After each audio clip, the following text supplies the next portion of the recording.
ጌታ ምቹ ጊዜ ሰጥቶ አዳመጣት። ስለዚህ ጊዜ ስለሰጣት እሷም ልቧን ለሱ ሰጠችው። እናንተ ጊዜ ትሰጣላችሁ? ቶሎ አልገባው ላለ ሰው ጊዜ ትሰጣላችሁ? አንተ ደደብ እስከ መቼ ድረስ ነው ካንተ ጋር የምኖረው አትሉ?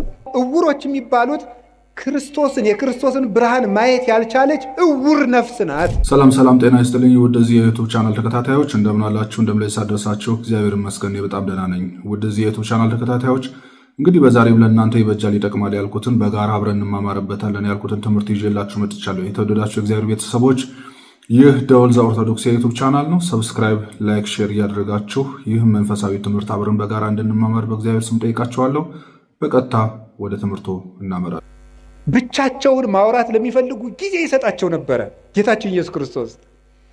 ዮሐንስ ወንጌል ምዕራፍ 4 ላይ ያቺ ውሃ ቀጅ ሴት ጊዜ ያስፈልጋት ነበር። ጌታ ምንድን ያደርጋት? ጊዜ ሰጣት። ለዚያው ምቹ ጊዜ። ከሰው መሃል ብታወራ የምታፍርበት ገመና ስለነበራት በስልት ሐዋርያት በራባቸው ሰዓት፣ እሷም ደግሞ ውሃ ለመቅዳት በምትመጣበት ሰዓት ሐዋርያትን ሂዱና ምሳ ገዝታችሁ ከተማ ነው አለ።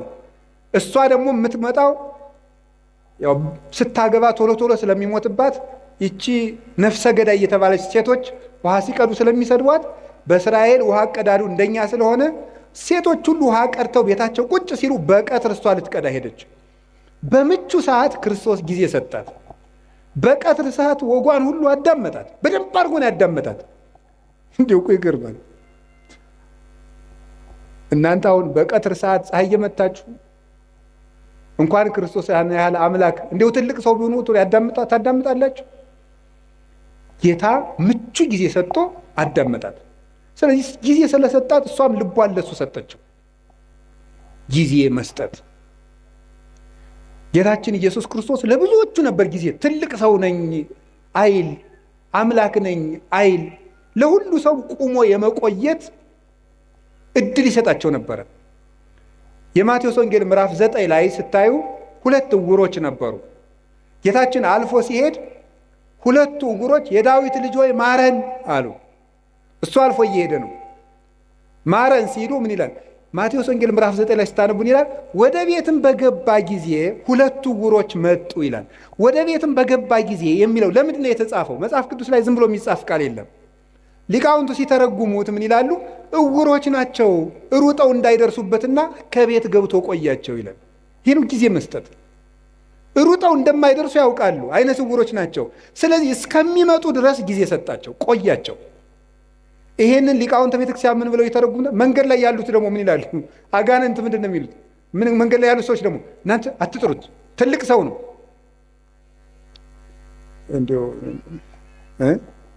ትልቅ እንዴ አታፍሩም እንዴ ስትጠሩት መንገድ ላይ ዝም በል ይሏቸዋል።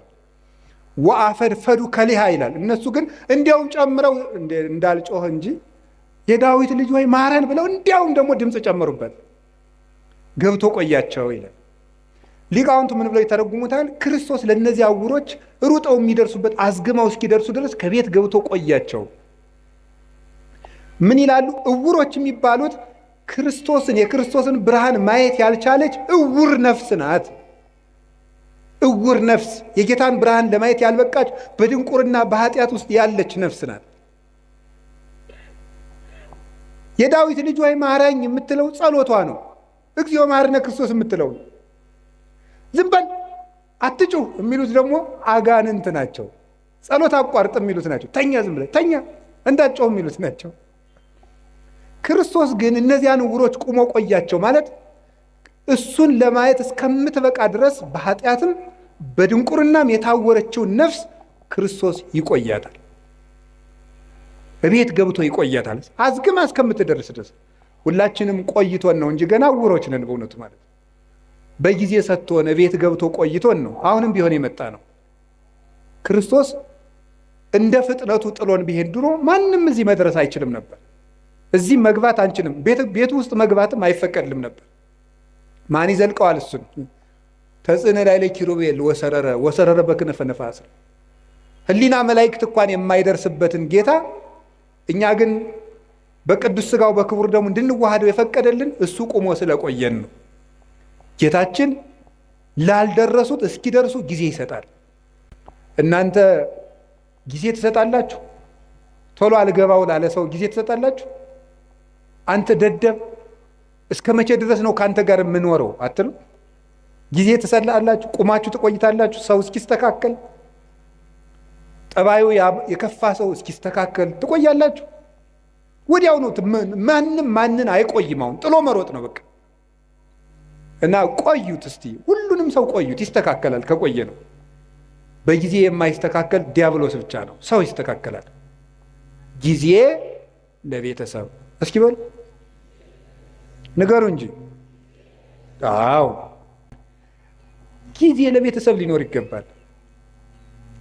ብዙ አሁን እንዴው እናታችን ቅድስት ቤተክርስቲያን እየተፈተነች ያለችው አንዱ በትዳር ነው እየተፈተነችው ያለ። የባለ ትዳሮች ደግሞ መሰረታዊ ችግራችሁ ምንድነው ስትሉ ጊዜ የላችሁም። ትዳሩን የሆነ ሱቅ ነው የምታረጉት። ምን ማለት ነው መሰላችሁ? ስራ ቦታ ሆኗል ማለት ነው። ጊዜ የላችሁም። ባልና ሚስት አብራችሁ የምትሆኑበት ጊዜ የለም። አትተዋወቁም እኮ ሁላ። ጊዜ ያልሰጣችሁት ሰው ይውላችሁ። በሰነፍ አዝመራ አለፍኩ አረም በቅሎበትም አየሁት አለ ሰሎሞን። በሰነፍ አዝመራ አለፍኩ አረም በቅሎበት አገኘሁት። ለሚስትህ ጊዜ ከሌለ ዞር ዞር ብለህ ስትመጣ አረም በቅሎባት ነው የምታገኘው። አረም ይበቅልባታል። የነገር አረም፣ ሌላም አረም፣ ሌላም አረም።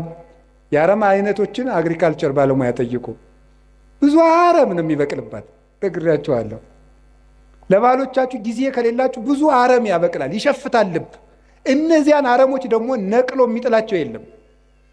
አረሙን እንነቅላለን ስትሉ ስንዴውን ትነቅሉብኛላችሁ እንዳለ ጌታ በዚያችሁ ትንሽ ችግር በበቀለችው አረም በአመል መግፋት ስትጨቃጨቁ ራሱን ማጣትም ይመጣል። ስለዚህ ጊዜ ይኖራችሁ። እኔ እውነቴን ነው። ስለ እግዚአብሔር ብላችሁ ለልጆቻችሁ ጊዜ ስጡ። ጌታችን ኢየሱስ ክርስቶስ ለሕፃናት ጊዜ እንደሰጣቸው ታስታውሳላችሁ። የማቴዎስ ወንጌል ምዕራፍ 18 ላይ ሕፃናት ወደ እኔ እንዲመጡ አትከልክሉ፣ አቅፎ አስተምሮባቸዋል። እየታቀፈ በዚህ በትከሻው እየመጡ ዙሪያውን እየከበቡ ለሕፃናት ጊዜ ነበረው። ለልጆች ጊዜ ያስፈልጋል። ለጎረቤት ጊዜ ያስፈልጋል። አላችሁ? አሁን ለጎረቤት ጊዜ አላችሁ? አሁን እንደው መችስ ሰለጠን ተብሎ አሁን ጎረቤትም አይጠያየቅም። የጎረቤትን ልጅ መቆጣትም ቀርቷል። እኛ ልጁ ነን በእውነት እግዚአብሔር በሚያውቀው አሁንም ገና አላደግንም። በርግጥ ጎረቤት ነው እየቀጣ ያሳደገን። ዋስ ጠርተን ነው። ይገርማል። ስናጠፋ የጎረቤት ሰውዬ መጥቶ ዋስ አስጠርቶንም የሚለቀን ማለት ነው። ቢገርፈን ኧረ አየዋ ገሌ ገረፈን ብለን ለእናት አባታችን ብንናገር ደግ አረገ ነው የምንባል። የኔን ልጅ ነካ እንባል። በምን ምክንያት ነው የመታው ተብሎም አይጠየቅም። ኃላፊነት አለው በልጆች ላይ። ለጎረቤት ጊዜ አላችሁ ወይ? የሉቃስ ወንጌል 15 ላይ ልጁ የጠፋው ልጅ ሲመጣ ጎረቤቶቹን ጠራ። ይሄ እኮ ሰም አለው እኮ ሰም አልባ ወርቅ የለም። ጎረቤቶቹን ጠራ የሚለው ለጎረቤትም ክብር እንዲኖር ነው። ጌታችን ኢየሱስ ክርስቶስ መላእክትን በጎረቤት መስሎ ነው። አዳምና ልጆችን ደግሞ በጠፋ ልጅ መስሎ ነው ያስተማረ። ጎረቤትን መጠራራት፣ ለጎረቤት ጊዜ መስጠት። ምን እየሆኑ ነው? እየበሉ ነው? እየጠጡ ነው? እንዴ የኛ ገር ገበሬ እኮ ሲተርት ሰምታችሁታል። አታጣልፈኝ አለች ጉንጫቸር ይላል። እዚያ ማዶ ቤት ሲቃጠላሉ ውሃ ውስጡና አታጣልፈኝ አለች አሉ። እንዴ አንቺ ውሃ ውስጥ አይደል ያለሽ እንዴ? እሳቱ የት ያገኝሻል ሲሏት አሉ። እሳቱ አልጠፋ ቃል እየቀዱ ውሃውን ሲወስዱ ውሃው ሲያልቅ እኔንስ ወስደው መጨመራቸው ይቀራል አለች። ምን ማለት መሰላችሁ? የነፍሱ ቢቀር ድሃ ጦም ማደሩን ካላያችሁት ችግር ነው። የነፍሱም ይቅር። የተጎዳ ሰው በግ ከደነበረ የሰው ልጅ ከመረረ አይመለስም ተብሏል። ከመረረው ድሃም ቢሆን ሰብሮ ይበላል። ዘግቼ እበላለሁ ስትል። ስለዚህ ጎረቤት ምንድን ነው የሚሰራ? እርቦታል፣ ጠምቶታል፣ ተጣልተዋል፣ ፍቅር ናቸው፣ ታማዋል፣ አርጅተዋል፣ ጧሪ ያላቸው። ለጎረቤት ጊዜ ሊሰጠው ይገባል። ጊዜ ለቤተሰብ ስጡ። ያላደመጣችሁት አንደበት ሸፍቶ ታገኙታላችሁ። ጆሮ መስጠት ይገባል። ከቃሉ ጋር ናችሁ። እግዚአብሔር ከሁላችን ጋር ይሁን። ጊዜ ለምን አላችሁኝ? በሉ ነገሩ እንጂ። እስኪ አንድ ጥያቄ ልጠይቃችሁ። ከሰውነታችን አካል ውስጥ አንዱ ጊዜ ባይሰጥ ምን ይሆናል? እስኪ ለምሳሌ ልብ፣ እስቲ ቆይ ትንሽ አረፍ ልበል ብትል የሆነ ጊዜ ላይ እኮ ነው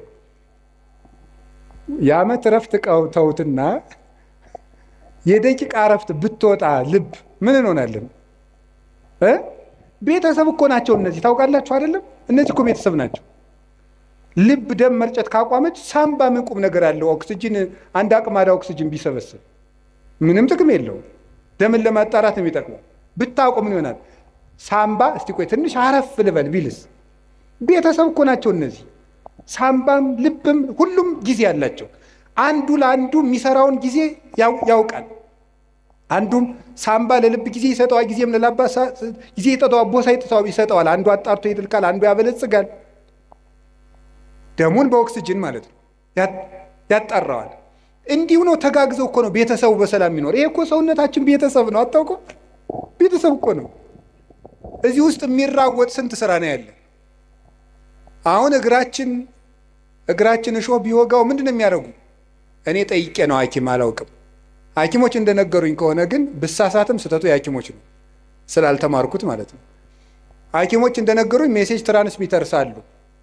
ሴል የሚባል ሰራዊት አለ እና እግርህን እሾህ ቢወጋ በዚህ ግዛት በኩል ችግር ደርሶበታል ብለው ተራውጠው ለጭንቅላት የሚነግሩ ሴሎች አሉ።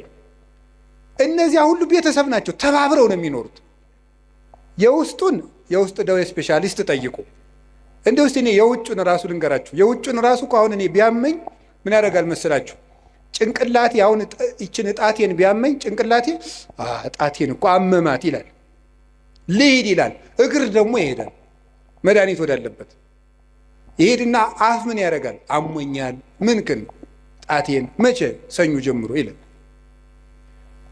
ጆሮ ደግሞ ምን ይላል? ጠዋት አንድ ማታ አንድ ውሰድ የሚለውን ይሰማል።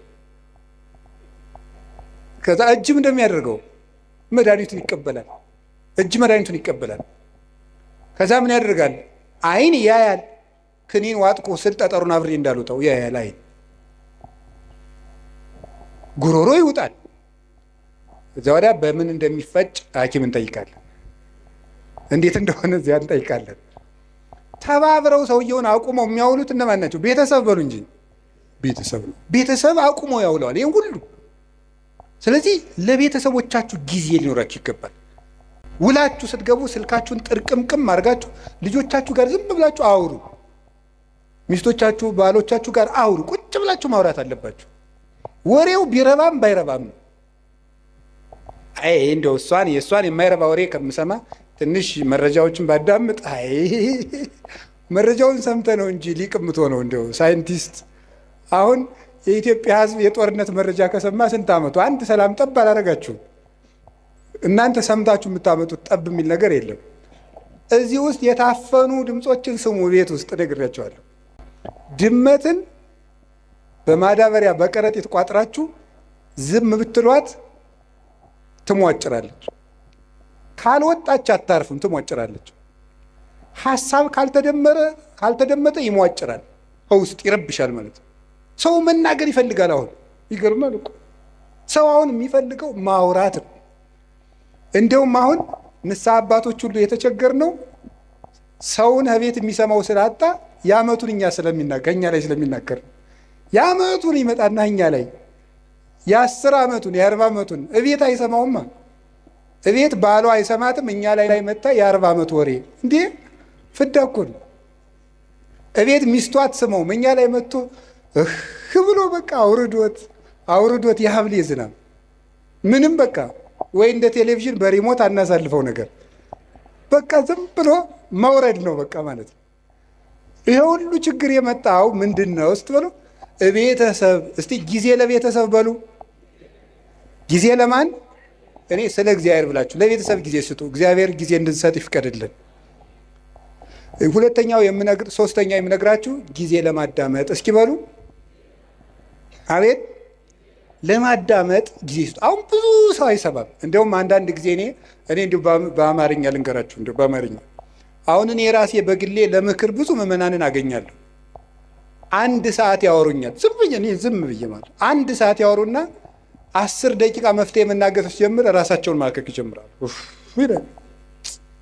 ታሟል እኮ ሰው በጣም ታሟል። እንዲሁ እናቴ እንዲሁ መናገር ነው የሚፈልገው። በቃ ተናግሮ ብቻ መሄድ። እንዲሁ አንዳንድ ጊዜ 2-3 ሰውም ታዝብ ያውቃሉ። ተናግሮ ምንም መፍትሄ ሳልነግረው እግዚአብሔር ይስጥልኝ አባ ደህና ያዋሉ ብሎ ሄደ።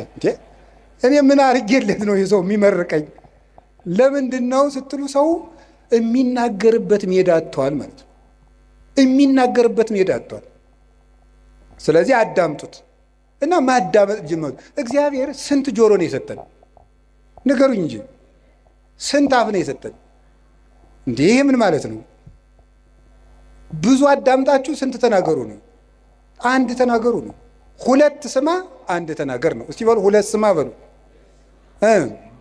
እናንተ ደግሞ 100 ማውራት 1 ማዳመጥ። ኧረ 1 ማሰቡ 100 ማውራት ነው። ይሄ የወሬ ሱስ ደግሞ ሰው አሁን እኮ ሁሉም ሰው ቲክቶከር የሆነው እቤት የሚሰማው ስላጣ ነው። እቤት የሚሰማው ስላጣ እዚያ እየወጣ መለፍለፍ፣ ዝም ብሎ ድንችም እየበላ መለፍለፍ፣ በቆሎም እየበላ መለፍለፍ። ለምንድን ነው ይሄን ሁሉ ያመጣው ስትሉ ሰው ኧረ በሞት ያዳምጡ። እኔ እኮ እውነቴ ነው።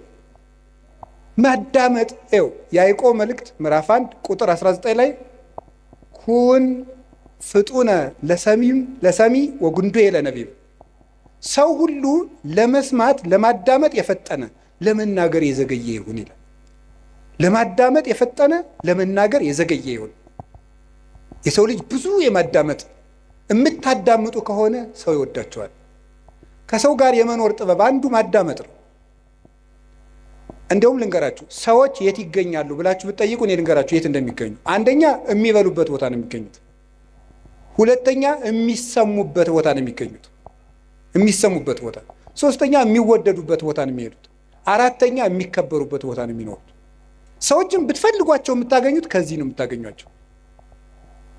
ወይ ከሚሰማቸው ሰው ነው ሩጠው የሚሄዱት፣ ወይ ከበሉበት ቤት ነው የሚገኙት፣ ወይ ወደሚያከብራቸው ሰው ነው የሚሄዱት፣ ወይ ወደሚወዳቸው ሰው ነው የሚሄዱት። ከቤትም ጥለውን የሚወጡት 4ቱን ሲያጡ ነው። ወይ አልሰማቸው ስንል፣ ወይ አልወዳቸው ስንል፣ ወይ አናከብራቸው ስንል። ጥለውንም የሚሄዱ በዚህ ነው፣ ወደኛም የሚመጡ በዚህ ነው። ስለዚህ ይሄ እንዲኖረ ምን ማድረግ? ማዳመጥ። ከቃሉ ጋር ናችሁ? ምን እንደሚባል ራሱ ማዳመጥ በትክክል የማዳመጥ ችሎታው የማዳመጥ መንገድ እንግዲህ ተማሩ። እናቱ ወስብሐት ለእግዚአብሔር። ይቆየን። እሺ የተወደዳችሁ የእግዚአብሔር ቤተሰቦች በመምህራችን ላይ አድሮ ያስተማረን የመከረን የገጸጸን እግዚአብሔር አምላካችን ስሙ ለዘላለም የተመሰገነ ይሁን። ለመምህራችንም እግዚአብሔር አምላክ ቃለ ሕይወት ያሰማልን፣ ረጅም ዕድሜ ከጤና ጋር ያደልልን።